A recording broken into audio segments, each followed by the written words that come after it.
Goeiedag, liewe broer en suster, en welkom by die aanlyn geleentheid hier vandag.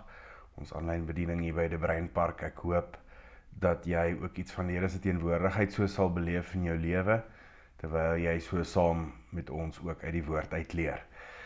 Vriende, die afgelope week wat verby is, het ons as Woensdag waargeneem in ons gemeente.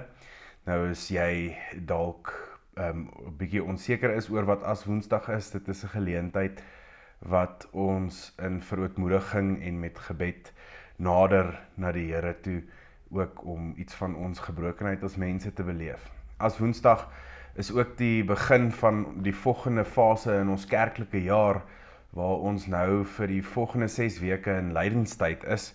Hierdie 6 weke tot by Goeie Vrydag is 'n tyd om stil te staan by Jesus se lyding en kruisiging, 'n tyd van nadenke, berou, selfondersoek, maar dan weet ons ook dit eindig met opstanding Sondag, wanneer Jesus die dood oorwin, en ons ook iets van sy genade kan beleef. Dit help ons om ons eie lewens net weer te rig in die lig van sy genade. Wanneer ons fokus op lydingstyd, moet ons nie daaroor dink as 'n donker tyd van die jaar nie. Want dit is nie 'n tyd waar ons vir onsself moet sê alles is ons skuld, of ons kan niks reg doen nie. Lydingstyd is ook nie veronderstel om twyfel te saai in ons geloof nie, of om op enige manier ons menswaardigheid aan te tas nie. Lydingstyd se doel is om ons voor te berei vir die Paassiklus, wat aan die einde van die 6 weke kom, waar ons net weer opnuut die wonder van Jesus se kruisgebeure en sy genade gaan ontdek, en dit is vir ons 'n vormingsproses, waar ons gelouter word om met rein harte en rein siele weer voor God te kan leef. Daarom is dit vir party gelowiges die gebruik om so in lydingstyd iets prys te gee, dalk 'n lekkerny of 'n gebruik wat hulle in hulle lewe het, om hulle net weer te fokus of te herkalibreer op God se teenwoordigheid in hulle lewe. Dit is belangrik om in hierdie tyd ook vir mekaar te sê dat lydingstyd en ons vormingsproses, veral wanneer 'n mens 'n vas onderhou, nie boetedoening is wat God op een of ander manier gaan oortuig om iets in jou lewe te laat gebeur nie. Maar dat ons kies om onsself te stroop van die dinge wat ons lewe op ongesonde maniere volmaak, en ons vashou om nie optimaal God se wil vir ons lewe kan onderskei nie. Verder help hierdie vas ons in lydingstyd om gestroop te word van die geraas, die dinge wat God se teenwoordigheid in ons lewe vaag laat lyk. So dit sal tipies so iets lyk as jy byvoorbeeld kies om in hierdie tyd televisie kyk of sosiale media te vas, dan sou jy die tyd wat jy daaraan sou bestee het, eerder gebruik om weer bewus te word van die gebrokenheid van ons as mense, en met ons gebrokenheid ook voor die Here stil te word en sy wil vir jou lewe te onderskei.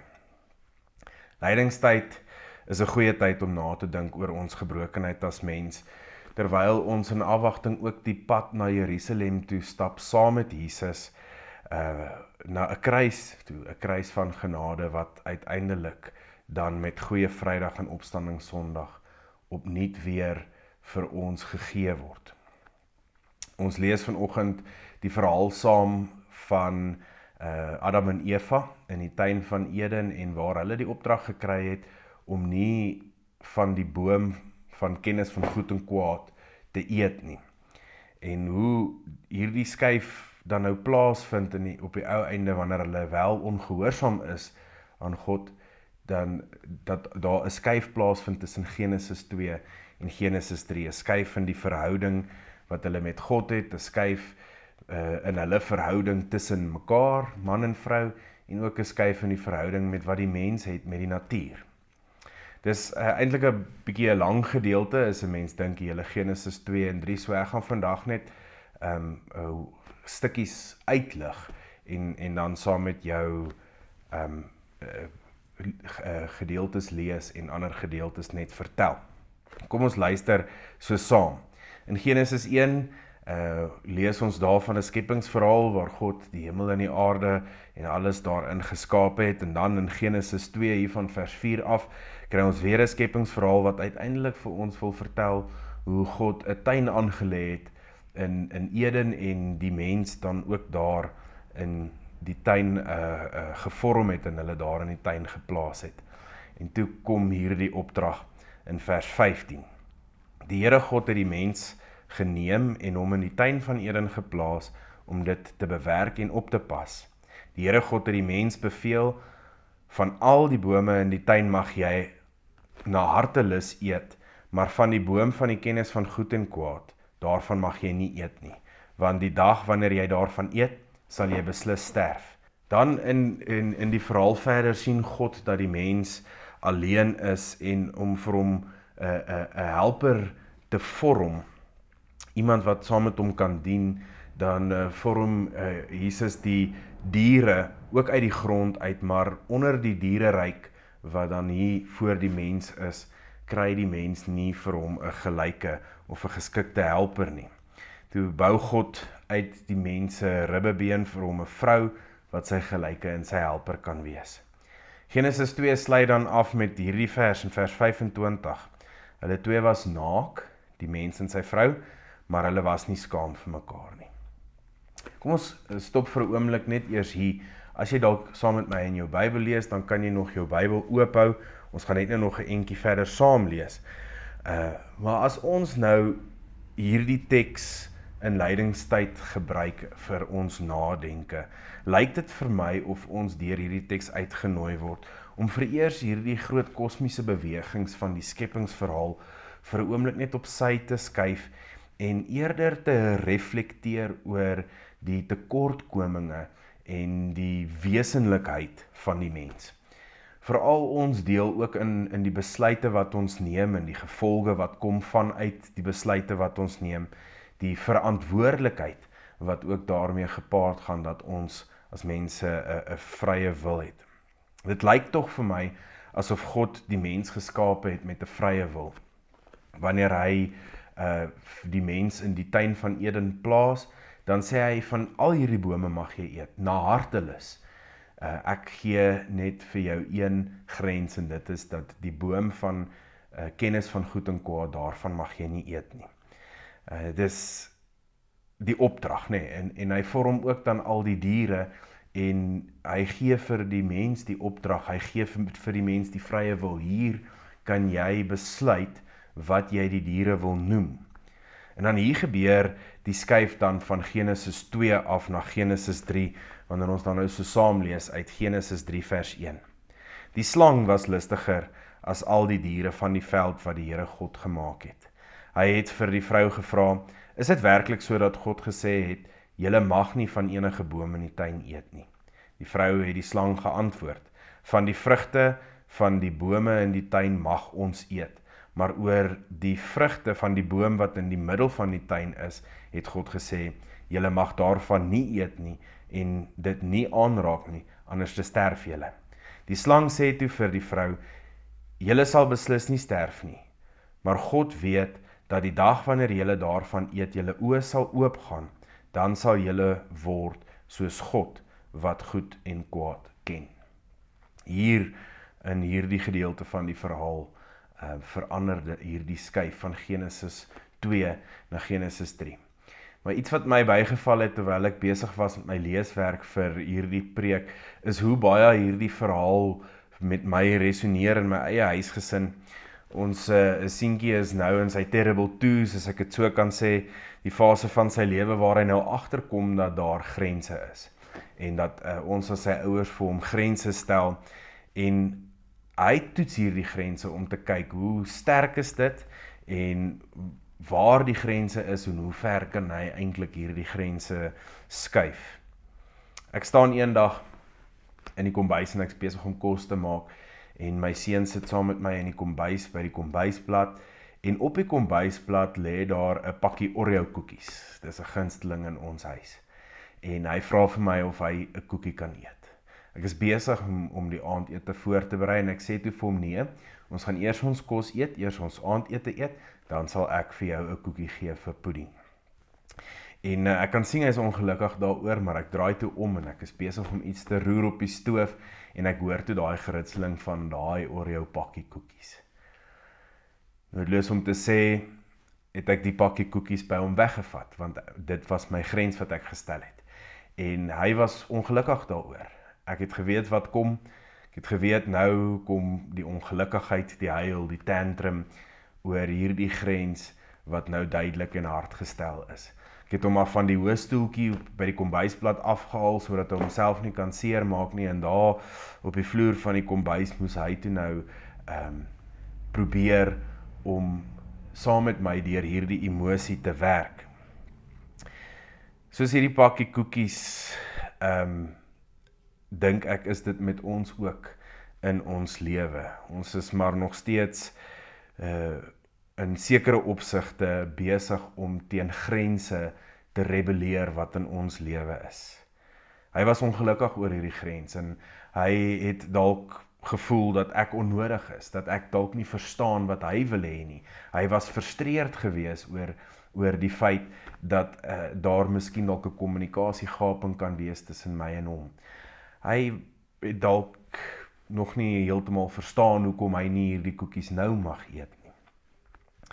Wanneer daar grense vir ons gestel word en ons ook nie hierdie dinge verstaan nie, dan mag ons miskien dalk ook so 'n uitbarsting hê en voel dat hierdie grens onregverdig is. Ek dink ons is in baie opsigte nog steeds so waar ons rebelleer teen grense wat eintlik daar vir ons gestel word om ons te beskerm. Ek lees so eind verder uit Genesis 3 uit van vers 6 af. Die vrou sien toe dat die boom goed was om van te eet, dat dit 'n lus was vir die oog en dat die boom begeerlik was om 'n mens insig te gee. Sy het van die vrugte geëet, sy het van die vrugte daarvan geneem, dit geëet en ook vir haar man by haar gegee en hy het geëet. Albei se oë het oopgegaan en hulle het besef dat hulle naak is. Hulle het vyeblare aaneengeryg en vir hulle lendeskorte gemaak. Hulle hoor toe die geluid van die Here God wat in die tuin rondstap in die middagkoelte. Die mens en sy vrou het vir die Here God weggekruip tussen die bome van die tuin. Die Here God het na die mens geroep en vir hom gevra, "Waar is jy?" Hy het geantwoord, "Ek het u in die tuin hoor beweeg en ek was bang, want ek is naak, toe kruip ek weg." Hy vra toe, "Wie het vir jou vertel dat jy naak is? Het jy van die boom geëet waaroor ek jou beveel het, dat jy nie daarvan mag eet nie?" Die mens het geantwoord, "Die vrou wat u my gegee het, om aan my sy te wees, sy is die een wat vir my van die boom gegee het, en ek het geëet." Die Here God vra toe vir die vrou, "Wat het jy nou gedoen?" Die vrou het geantwoord, "Die slang het my bedrieg, en ek het geëet."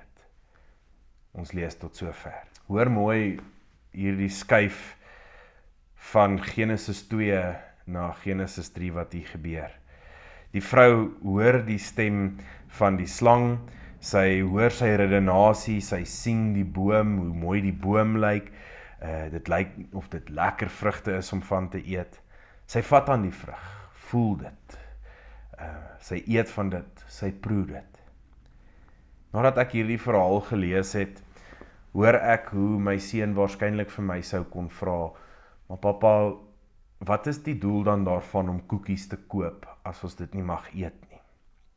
Wat is die punt daarin om 'n boom te plant, 'n boom van kennis oor goed en kwaad in die tuin te plaas as die mens dan nie daarvan mag eet nie?"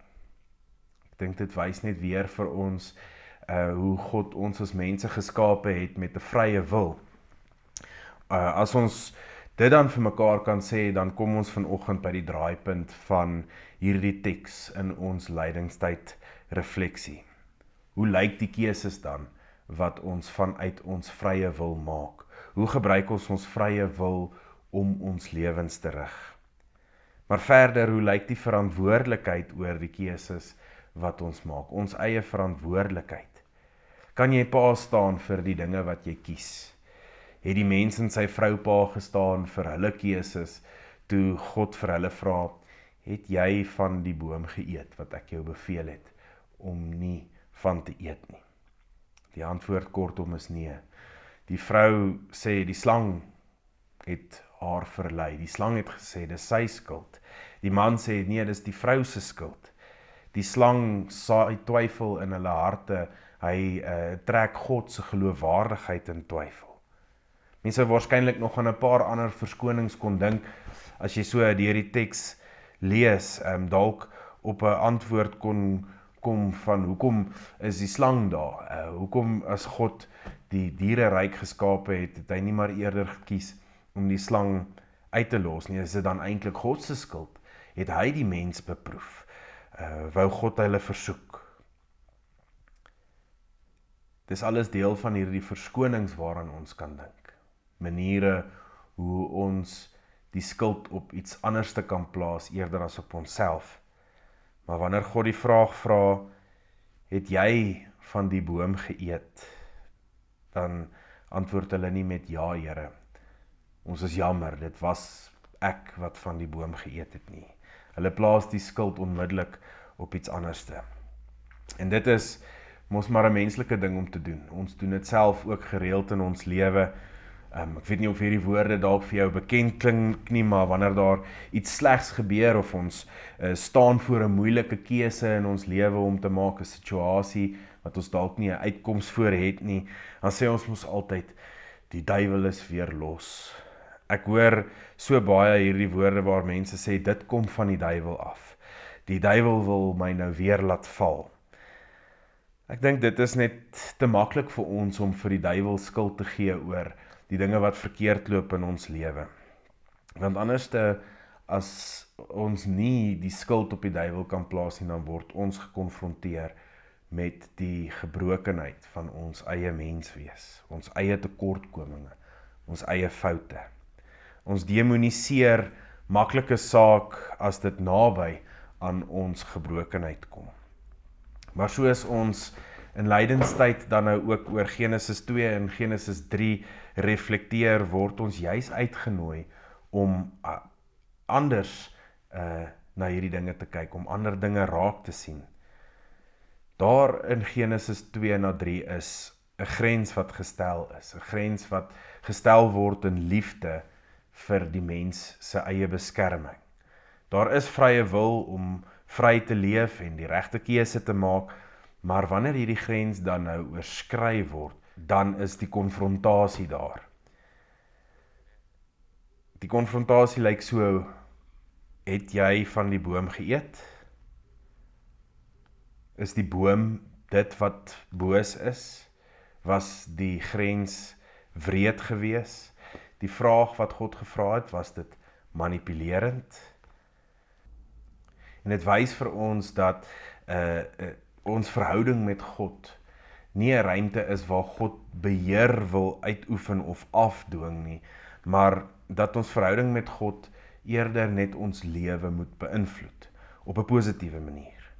Die gevolg egter hiervan is wanneer die grens oorskry, word daar skade aan verhoudings berokken. Die mens en die vrou was aanvanklik nie bewus gewees van hulle naaktheid nie. Dit was iets wat hulle nie gepla het nie, hulle was een met die natuur gewees, deel van al die diere wat daar rondom hulle geloop het, maar nadat hierdie grens oorskry is, het hierdie verhouding skade gekry. Die verhouding tussen die mens en sy vrou het skade gekry, want ewe skielik is hulle nou skaam vir mekaar. Hulle was daar 'n breek plaasgevind in die verhouding tussen mens en die natuur, want die mens besef nou ewe skielik dat hulle anders te lyk as wat die diere lyk. Die verhouding tussen God en mens het skade gekry. Hulle was bang vir God, en dit was nie hoe God graag wou gehad het dit moes gewees het nie. Hulle gaan kruip vir hom weg. Hoe reageer hulle dan op hierdie breuke? Hoe reageer ons in ons verhouding wanneer ons verhouding skade kry? Hulle sê nie, ja Here, ons het van die boom geëet wat U ons beveel het om nie te eet nie. As ons verhouding skade ly, is die uitnodiging uit hierdie teks uit om verantwoordelikheid te neem vir dit en skuld te bely. Sê ja, Here, ek het van die boom geëet. Dit was ek, my gebrokenheid. Nie die duiwel nie, nie die slang nie, nie die vrou nie, Here, maar ek. Ek het die keuse gemaak en ek het verkeerd gekies. Dit is waartoe lydenstyd ons nooi om bewus te wees van ons gebrokenheid. Want dan besef ons opnuut net weer hoe groot die Here se genade vir ons is. Wanneer ons kan beleef dat wanneer ons die verkeerde keuses maak, dat die Here ook daar is. Soos daar 'n tuin van Eden was daar ook 'n tuin van Getsemane. Soos daar 'n boom van kennis van goed en kwaad was daar ook 'n lydensbeker. Soos daar 'n keuse was om van die vrug te eet, was daar ook 'n keuse om die lydensbeker te drink. In ons groot verootmoediging en met dankbare harte stap ons die lydens weg saam met ons verlosser Jesus Christus, wat ons vlekkeloos voor God laat staan. Maar in ons skuldbelydenis erken ons dit. Ja, Here, ons het van die boom geëet. In ons lydenstyd gebruik ons ook, soos die vrou, ons sintuie. Ons hoor wat die slang sê, ons sien die boom, ons voel die vrug, ons proe dit. Maar ons wil juis met ons sintuie in hierdie tyd meer bewus wees. Meer bewus van wat ons hoor, wat ons sien, hoe ons na dinge kyk, wat neem ons in, wat proe ons, en wat trek ons na onsself in ons lewens aan. In lydenstyd stroop ons onsself van die dinge wat skade bring in ons verhouding met God, wat skade bring in verhoudings tussen mense. Ons doen dit bidend, saam met die wysheid van Spreuke 4, bewaar my hart, Here, weerhou my van leuns en moenie dat ek mense mislei nie. Hou my op die regte pad, die pad voor my. Liewe broer en suster, Genesis 3 eindig nie met 'n beskuldiging nie, dit eindig ook nie met skuld nie. Dit eindig met 'n roepstem, die roepstem van God. Waar is jy? God vra dit nie uit onkunde uit nie, hy het geweet waar is die mens. Maar dit is 'n vraag na 'n verhouding. Kom terug na my toe. Dit is 'n stem van God wat nie wegstap nie, selfs wanneer ons as mense wegkruip. In die tuin van Eden het die mens gesê, my wil, wat ek wil, ek sal self besluit, ek sal self bepaal wat is goed en kwaad. Maar eeue later, in die tuin van Getsemane, kniel Jesus Christus en hy sê, nie my wil nie, Here, maar u wil. In die tuin van Eden het ons van die boom gelees, by Golgotha het Christus aan 'n houtkruis gehang. In Eden het die mens in skaamte weggekruip. Maar by die kruis hang God in die oopte, in die publiek, sodat ons nie meer hoef weg te kruip nie. Die vraag, waar is jy, weer klink steeds, as 'n uitnodiging vir herstel ook in ons verhouding met God. Lydenstyd nooi ons om op te hou wegkruip, om op te hou blameer, om op te hou sê, dis die duiwel wat hierdie goed in ons lewe bring, dis die slang, dis ons omstandighede, dis maar hoe die samelewing is, dis ander mense se skuld. Maar om te sê, ja Here, ek het die keuse gemaak, ek het van die boom geëet. En dan om te hoor hoe die een wat in Getsemane bely het, volgens u wil, Here, vir ons sê, kom uit, ek het die prys gedra, ek het die beker gedrink, ek het die pad terug na God toe oopgemaak. So wanneer God vandag vir ons vra, waar is jy? Mag ons antwoord, hier is ek, Here, ons skuld dra en saam met Jesus die pad van lyding stap tot by sy verlossing. Amen. Kom ons bid saam. Here ons God, ons kom nou stil na u toe. U ken ons harte beter as wat ons onsself ken. U sien die plekke waar ons sterk is. U sien die plekke waar ons broos en gebroke is. Ons bring vandag nie ons verskonings nie, Here, maar net onsself soos ons is. Met ons vrae en ons worstelinge, die geheimenis van die vrese wat ons dra, en ons stil verlange om nader aan U te leef.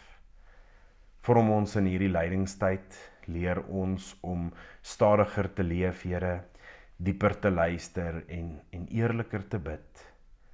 Suiwer ons motiewe en rig ons gedagtes, Here. Mag ons vra dat U ons harte sal bewaar. Gee ons die moed om verantwoordelik te leef, die wysheid om U wil te soek en die sagtheid om genade vir onsself en vir ander te ontvang en uit te deel. Wanneer ons struikel, Here, hou ons vas in U genade. Wanneer ons twyfel, herinner ons aan U trou, en wanneer ons moeg word, dra ons. Lei ons verder op hierdie pad na die kruis. Nie met vrees nie, maar met vertroue, Here. Nie met swaarmoedigheid nie, maar met hoop. En met hierdie hoop, Here, bid ons dit en ons vra dit in die naam van ons Here Jesus Christus, ons Here en ons vrede. Amen.